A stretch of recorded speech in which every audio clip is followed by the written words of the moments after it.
اور وہ ہے کنڈکٹ آف دا جج. یہ جو جج صاحب ہیں جنہوں نے فیصلہ سنایا، جج صاحب ناصر جاوید رانا صاحب جو ہیں، یہ ایک سن 2004 کی ایک ججمنٹ ہے سپریم کورٹ آف پاکستان.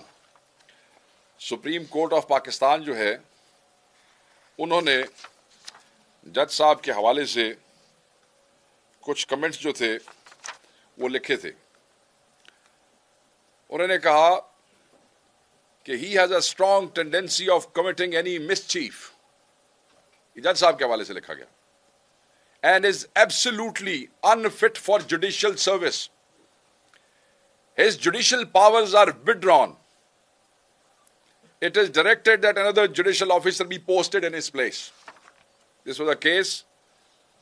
یہ ایک راول پنڈی کا کیس تھا، سو motto case number 1 of 2004 decided on 26th October.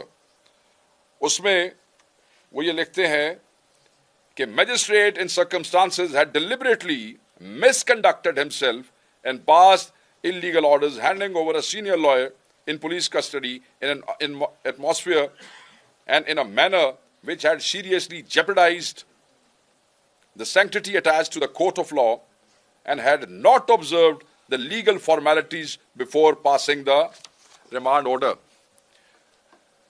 ایک جج تبدیل، دوسرا جج تبدیل، تیسرا اور چوتھا جج یہ آتا ہے جس سے 2004 میں سپریم کورٹ آف پاکستان جو ہے وہ ڈکلیئر کر دیتی ہے کہ ہی از unfit for judicial services، اور پھر کہا جاتا ہے کہ وہ ان کو وہاں سے ہٹایا جائے. اس کے بعد یہ ہائی کورٹ کے حوالے کیا جاتا ہے. ہائی کورٹ نے کیا کیا، کیا نہیں کیا، نیچے ان کے ساتھ کیا ہوا، بٹ پاکستان میں سپریم کورٹ سے بڑی عدالت کوئی نہیں ہے. اور جب اس کا چیف جسٹس، یہ یاد رکھیے گا، یہ فیصلہ تھا Nazim Hussain Siddiqui, chief justice of supreme court of Pakistan, وہ یہ کہہ رہے ہیں کہ ہی از unfit for judicial services. تو عمران خان صاحب کو ایک ایسے جج صاحب کو لا کے سزا دلوائی جاتی ہے جن جج صاحب کو سن 2004 میں سپریم کورٹ آف پاکستان یہ کہتی ہے کہ یہ جوڈیشل سروسز کے لیے انفٹ ہیں.